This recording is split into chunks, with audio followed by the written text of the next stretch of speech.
Assalamualaikum warahmatullahi wabarakatuh. Saudara-saudariku, Bapak Ibu Guru rahimakumullah, Alhamdulillah hari ini masih bisa bertemu lagi di channel Pengawas Fashioner. Selamat datang di sesi bedah materi kita kali ini.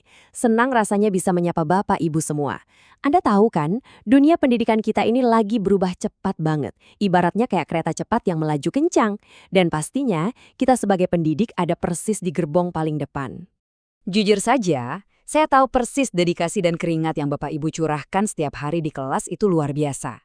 Nah, kehadiran Anda di sesi ini benar-benar menunjukkan komitmen keren untuk terus bertumbuh demi anak didik kita. Jadi, anggap saja sesi ini sebagai ruang ngobrol santai tapi berbobot ya. Kita akan belajar bareng-bareng. Oke, biar terarah, hari ini kita bakal membahas 4 poin utama. Pertama, apa sih tantangan mengajar di era modern? Kedua, peran baru kita sebagai guru. Ketiga, bedanya pengajar versus inspirator. Dan terakhir, gimana dampak gaya mengajar kita ke anak-anak. Rutenya sudah jelas, yuk langsung kita mulai. Kita masuk ke bagian pertama, tantangan mengajar era modern. Nah, mungkin terlintas di pikiran kita, kenapa sih cara mengajar yang lama kok rasanya udah nggak mempan? Eits, jangan salah paham dulu ya, kita nggak lagi menyalahkan cara lama yang buktinya sukses bikin kita jadi seperti sekarang. Tapi begini, kalau dulu guru itu kan ibarat satu-satunya sumur ilmu. Anak datang murni buat cari tahu. Kalau sekarang, wah, coba aja tanya kapan perang di Ponorogo ke anak-anak, mereka tinggal ketik di gawai, sedetik kemudian jawabannya keluar. Informasi itu udah harfiah ada di ujung jari mereka, Bapak Ibu. Jadi, masalah utamanya sekarang bukan lagi soal anak kita tidak tahu atau kurang informasi, sama sekali bukan. Tantangan aslinya tuh justru mereka sering banget kehilangan motivasi belajar. Mereka kebanjiran informasi, tapi bingung gimana cara memprosesnya. Dan yang paling gawat, mereka nggak bisa nyambungin apa yang mereka pelajari di sekolah sama kehidupan nyata mereka sehari-hari. Kalau kita masih ngotot cuma mindahin tulisan dari buku ke papan tulis, wah dijamin mereka bakal langsung bosen. Mengajar hari ini harus berubah jadi sebuah pengalaman yang seru. Lanjut ke bagian kedua, peran baru seorang guru.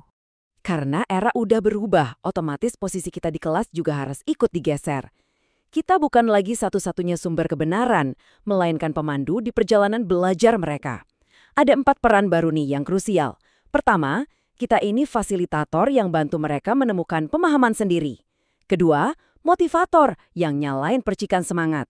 Ketiga, pembimbing yang mengarahkan potensi unik tiap anak. Dan keempat, inspirator jadi teladan hidup buat mereka. Singkatnya, kita ini mesin penggerak yang bikin kelas itu jadi hidup.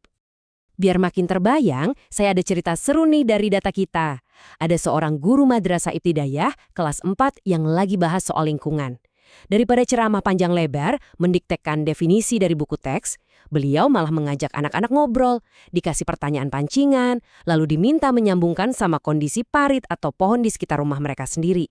Hasilnya, anak-anak yang tadinya diem aja, tiba-tiba langsung aktif, antusias, rebutan pengen cerita. Nah ini nih bukti nyata kalau peran fasilitator itu beneran ampuh di lapangan.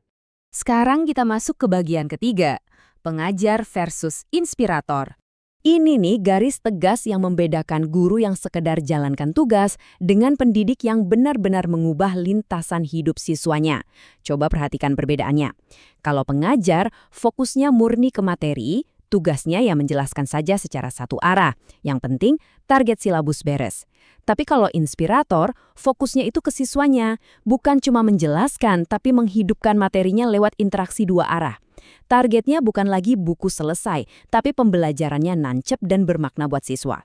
Pola pikirnya bermuara ke satu pertanyaan penting ini. Pas bel pulang bunyi, seorang pengajar biasa bakal nanya ke dirinya sendiri, materi hari ini sudah selesai kusampaikan belum ya? Tapi beda ceritanya dengan seorang inspirator. Inspirator sejati bakal menatap sekeliling ruang kelasnya dan bertanya, apakah hati dan pikiran siswa-siswaku hari ini sudah tergerak? Jadi tujuan tertingginya itu mencari resonansi emosi dan intelektual, bukan sekedar ngejar setoran materi. Bayangkan begini ya, ada 2 guru mengajar topik yang sama persis di jenjang kelas yang sama. Guru pertama masuk, berdiri di depan, dan nyerocos menjelaskan materi 40 menit nonstop. Terus guru kedua masuk, dan sebelum menyentuh buku cetak, dia mulai pakai cerita pendek yang bikin penasaran, ngasih pertanyaan teka-teki, dan mengajak anak-anak mikir bareng. Tebak deh, pas akhir semester, anak-anak bakal lebih ingat yang mana? Pasti guru kedua kan?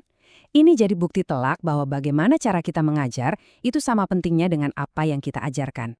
Nah, kita sampai di bagian keempat, dampak gaya mengajar. Semua teori yang kita obrolin tadi itu konsekuensinya berasa banget langsung di kelas. Gaya mengajar kita itu ibarat penentu cuaca di ruangan loh. Kalau gaya kita monoton, anak pasti cepat ngantuk dan bosen. Kalau kita otoriter, mungkin kita bakal dapat kelas yang sunyi, tapi itu karena anak-anak takut dan akhirnya pasif.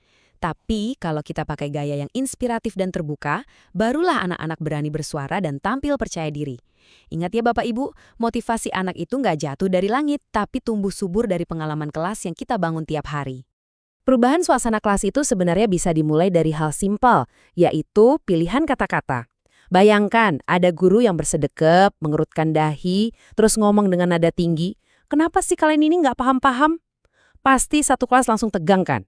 Coba bandingkan kalau guru yang sama senyum hangat lalu bilang, ayo kita coba lagi sama-sama pelan-pelan, kalian pasti bisa. Kalimatnya sederhana banget tapi dampaknya ke jiwa anak sungguh luar biasa bedanya. Sebelum kita menutup sesi diskusi materi yang luar biasa ini, saya mau meninggalkan satu pertanyaan tajam buat kita renungkan bareng-bareng. Besok pagi, saat kita mau melangkah masuk ke kelas, coba tanya ke diri sendiri di depan kaca. Hari ini, apakah saya melangkah masuk cuma sekedar buat mengajar, atau saya hadir untuk menginspirasi? Pilihan itu sepenuhnya ada di tangan Bapak Ibu, dan percayalah, pilihan itulah yang akan mengubah masa depan mereka. Terima kasih atas perhatiannya. Mari kita tutup pertemuan ini dengan doa kafaratul majlis. Subhanakallahumma wa bihamdika, asyhadu alla ilaha illa anta, astaghfiruka wa atubu ilaik. Wassalamualaikum warahmatullahi wabarakatuh.